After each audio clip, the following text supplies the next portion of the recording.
tardes nos encontramos con el profesor de la Universidad Autónoma, Francisco Olmos González. Explíquenos a qué se dedica usted, o sea, en qué área se dedica de la terapia ocupacional. En los últimos años me he dedicado principalmente a 3 áreas. Una de ellas es rehabilitación neurológica infanto-juvenil, en la cual trabajé por más de 11 años en un hospital público, en el cual trabajaba con niños con discapacidad, ya sea parálisis cerebral, meningocele, secuelas de traumatismo de cráneo, Guillain-Barré, Charcot-Marie-Tooth, trabajando el proceso de rehabilitación integral. Otra de mis áreas es especialidad en deporte y discapacidad, y dentro de ese contexto me desempeño como entrenador de la Selección Nacional de Bocha y Discapacidad Neuromuscular. Y desde el año 2005 hasta la fecha soy docente de la Universidad Autónoma de Chile, cumplí funciones de coordinación de los campos clínicos, y hoy en día soy docente intraaula y coordinador de internados, supervisor de los internados. De lo que ha sido en la parte clínica, que fue una de sus primeras áreas, Sí. ¿Cuál fue el paradigma y los enfoques que usted utiliza en sus intervenciones, principalmente? A ver, de lo que es un paradigma, defiendo mucho lo que es un paradigma positivista. ¿Ya? ¿Desde qué punto de vista? De que el abordar los aspectos clínicos de una enfermedad neuromuscular te permite después hacer un trabajo en la esfera como psicosocial. ¿Ya? Es decir, una persona, un niño en este caso, que tú logras hacer una mejora en algunas de sus habilidades, ¿ya? Va a permitir que ese niño logre una mayor funcionalidad en las áreas básicas, que sea capaz después de desplazarse en el medio ambiente, que se integre a una escuela, ¿ya? Entonces, cuando hablamos hoy en día de que las personas en situación de discapacidad son sujetos con derechos, para que esa persona haga valer sus derechos personales, es necesario que sus habilidades le permitan hacer valer sus derechos personales. Pero uno, más que se matricule con lo que es un paradigma único, uno va trabajando con varios tipos, ¿ya? Entonces no es que me matricule exclusivamente con uno. De vez en cuando también uno usa lo que es un paradigma crítico, ¿ya? ¿Y cómo lo abordaría? Bueno, ahí lo que uno hace es plantear lo que es un cambio al equipo de trabajo y hacer lo que es una crítica constructiva de que lo que estamos trabajando no es la mejor forma. Se puede hacer a lo mejor de lo que es una forma distinta para abordar de manera mucho más integral la problemática clínica y ocupacional del niño y de la familia.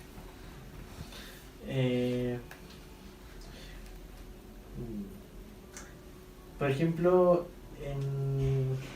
¿cuáles han sido las técnicas de evaluación que más le ha funcionado a usted en cada una de las áreas?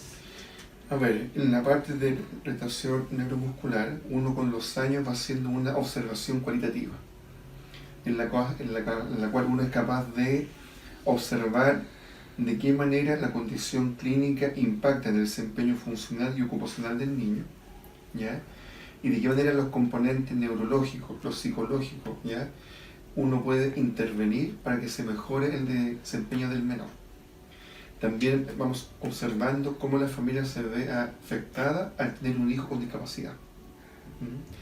Eso uno lo complementa con algunas pautas que son como mucho más de tipo estándar, como es una pauta de la SABD básica, como es el Wifrin, una pauta clínica como es el tono muscular, como es Ashworth, ¿ya? Entre otras. Entonces, en el fondo es una mixtura entre lo que son evaluaciones desde el punto de vista clínico, más las evaluaciones por observación. Y la observación es como mucho más rica, porque uno es capaz de hacer un análisis cualitativo del aspecto subjetivo que involucra lo que es un ser humano. En cambio, que la parte te puede dar lo que es un grado, pero uno tiene que saber interpretar el grado, cómo se cuantifica. En lo que es deporte, ya lo que hacemos son pautas en las cuales se evalúa lo que es el desempeño, lo que es el rendimiento. Entonces ahí vamos evaluando las habilidades y lo que es el gesto motor aplicado a lo que es un deporte. Entonces vamos evaluando aspectos específicos que tienen que ver, en este caso, lo que es el deporte bochas, con técnicas específicas como es el arribe, lo que es el rafado, lo que es bochada, la táctica de juego, la lectura de juego, entre otros. Y cuál es el rendimiento en las distintas áreas en el campo de juego. Cómo se desempeña a nivel individual, en pareja, en tríos. Entonces se hace lo que es una valoración cuantitativa y una valoración cualitativa. Y en la universidad se evalúa ya sea con evaluaciones escritas, con trabajos, con ensayos, con disertaciones, con trabajos en grupo, ¿ya? Viendo que el estudiante logre un aprendizaje significativo. Algo que me interesa mucho a veces es cómo logra obtener ustedes un vínculo terapéutico, y principalmente en el área deportiva, porque yo en el caso que soy deportista, o sea, uno al no poseer un tipo de discapacidad en el contexto deportivo, a veces es un poco frustrante el no poder ejercer un poco más, pero en el caso de alguien que en la parte deportiva tiene alguna discapacidad, ¿cómo lo logra? Porque yo creo que ahí debería ser como a veces de haber un poco más de frustración en ciertos aspectos. O sea, lo que uno puede ver desde afuera, lo que uno puede ver desde una vida de deportista. ¿Cómo lo ve? ¿Cómo lo abordaría desde un punto que ya esta es una discapacidad? Lo que pasa es que un deportista con discapacidad no se diferencia de lo que es un deportista convencional. Ambos practican un deporte y ambos pasan por las distintas fases, lo que es un deporte recreativo, deporte formativo, deporte competitivo, alto rendimiento. Por lo tanto, el vínculo del entrenador, ¿ya?, con el deportista se va a establecer dependiendo de la dinámica y del tipo de entrenamiento que se haga. Hay entrenadores que son autocráticos, es decir, imponen lo que es el estilo. Hay otros entrenadores que son laissez-faire, dejan hacer a lo que es el deportista lo que él quiera. Hay los entrenadores que son mucho más asertivos, los democráticos, en el cual van interactuando con el deportista y van llegando a lo que es un consenso. Cada uno de estos tipos tiene aspectos buenos, aspectos malos. De vez en cuando el entrenador debe tener un vínculo un poco autocrático con un deportista que no sigue reglas, por ejemplo, o que se manda solo y no es capaz de contextualizarse en lo que es el deporte. Por otra parte, de vez en cuando uno tiene lo que es un deportista que es muy dependiente de uno, entonces uno debe establecer un vínculo que sea como mucho más libre, más laissez-faire. Entonces, más que ver lo que es un estilo único, uno lo va haciendo a través de la interacción diaria, lo que es la conversación, lo que es el diálogo, el entrenamiento, y además se va formando un vínculo en los años. Yo tengo deportistas que entrenan conmigo desde hace unos 25 años. Entonces ahí hay un vínculo muy fuerte, ¿no? Justamente. Y en el área clínica, a veces por ejemplo, si es que le toca un usuario que quizás no tiene mucho tiempo para hacer una intervención, ¿cómo lo logra para poder establecer un vínculo? Yo creo que uno con la práctica va ganando destreza y las habilidades sociales para establecer un vínculo empático, con una escucha activa. Y además las personas se dan cuenta y son bastante perceptivas cuando uno establece un vínculo real o es un vínculo ficticio, ¿ya? Por lo tanto se va dando de una forma fluida. Y lo otro, que en el caso del niño uno establece un vínculo haciendo la actividad más significativa de ellos, que es el juego. Entonces el juego te rompe el hielo, ¿ya? Y los papás, al ver que uno está jugando con su hijo y que establece un buen vínculo, también se van dando con uno y va formando un vínculo en el tiempo.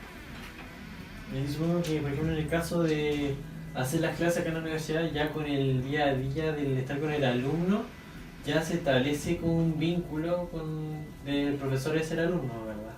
O sea, uno puede establecer un vínculo, puede ser un vínculo pasivo. Es el profesor, son los estudiantes. Pero algunos estudiantes son mucho más proactivos y establecen un vínculo como un poco más cercano. Y eso pasa por múltiples factores. Desde que usted tiene una buena percepción de lo que es el docente, que el docente le inspira confianza, que usted piensa que el docente es una persona seria y responsable, y también es un factor químico. De vez en cuando no hay ninguna causa, pero uno no encuentra química con esa otra persona. Entonces es multifactorial. En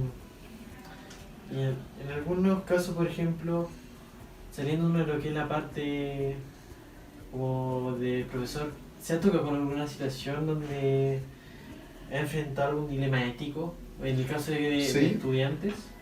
Con estudiantes, sí. Me ha tocado en otros espacios encontrar, por ejemplo, algunos estudiantes teniendo relaciones sexuales en un lugar que no se debe tener, por ejemplo. ¿Ya? Entonces ahí uno conversa con ellos y les hace ver que uno puede comprender que las hormonas se encuentran activas, pero deben tener cuidado también con los espacios y los contextos en que uno tiene esa conducta más íntima.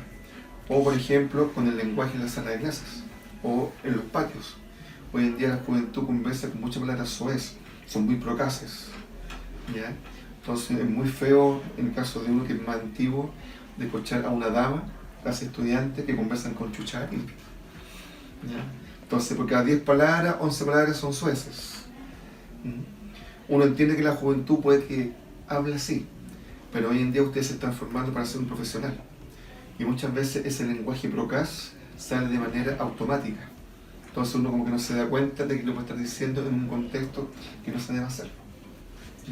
O los estudiantes que por ejemplo mienten, ¿ya? Que han hecho un plagio, copian algo textual de internet y lo hacen pasar como que es algo de ellos. Entonces la primera instancia que uno hace es explicarle que mintió, que hizo un plagio, que en otro contexto eso significa expulsión. Entonces uno da la retroalimentación para que genere el insight y pueda generar el cambio. Y en el caso del área deportiva o clínica, ¿le ha tocado algún momento donde deba poner en juego lo que son sus valores y el dilema ético y cómo lo ha enfrentado? Quizás no es necesario que nos responda cuál ha sido el dilema, pero quizás nos pueda explicar cómo lo ha enfrentado. En mi primer empleo, una usuaria en una clínica psiquiátrica de extensión, por una negligencia de cuidado en enfermería, se quemó el 70% del cuerpo y producto de eso murió a los pocos días. Y los sostenedores de esta clínica pidieron a lo que es el equipo de que dijéramos que había sido un accidente de ella. Yo les hice ver que eso se encontraba mal, que realmente había sido un mal manejo en enfermería y que no estaba dispuesto a firmar lo que es el documento donde decían que había sido un accidente. Así que les veo que hice una carta a las autoridades que supervisaban esta misma clínica y presenté lo que es la carta de renuncia. Y en el caso del área deportiva, ahí ¿cómo le ha tocado algún área, o sea, algún problema? ¿Cómo lo ha enfrentado? Me tocó enfrentar con una persona, ¿ya?, que estaba pasando por un momento malo a nivel íntimo, lo que es una conducta con ideación suicida. Entonces me enteré por un compañero de esa persona, sondé un poco la información, puse el antecedente al médico jefe, lo que es el grupo del deporte, y se abordó en conjunto, con lo que la psicóloga, con los médicos, y se derivó a una especialidad departamental. Pero una pregunta muy importante para lo que serían los estudiantes de nuestra área: ¿qué es lo que usted encuentra necesario para una buena formación de un terapeuta ocupacional, considerando las herramientas y las habilidades blandas como duras? Yo diría que son 3 áreas fundamentales, ¿ya? 1, lo que es la empatía con el vínculo humano. 2, el manejo teórico eximio. Es decir, realmente leer bibliografía de revistas actualizadas, de libros, y no solamente leer a última hora los PPT que nos entregan en clases, ¿ya? Y como punto 3, ir teniendo un dominio práctico para aplicar lo que es la teoría en el campo real. Muchas gracias. ¿Usted actualmente trabaja en lo que sería un equipo clínico? Trabajo con un equipo, lo que es el Comité Olímpico de Chile, en el Paralímpico, y ahí trabajamos con profesores, con metodólogos, con directores, con la directiva del comité, ¿ya?, con otros técnicos. Y en ese caso, saliendo de lo que es usted como profesional individual, el enfoque que tendría como el grupo, su equipo de trabajo, Pero una cosa es el equipo que trabaja conmigo en un deporte específico, que es el deporte bochas, que ahí trabajamos de una forma multidisciplinaria, y en el caso de lo que es el enfoque de lo que es el comité sería transdisciplinario, pero se van mezclando en el tiempo, entonces no es algo rígido tampoco. Muchas gracias. De nada. Que vaya muy bien, cuídense mucho.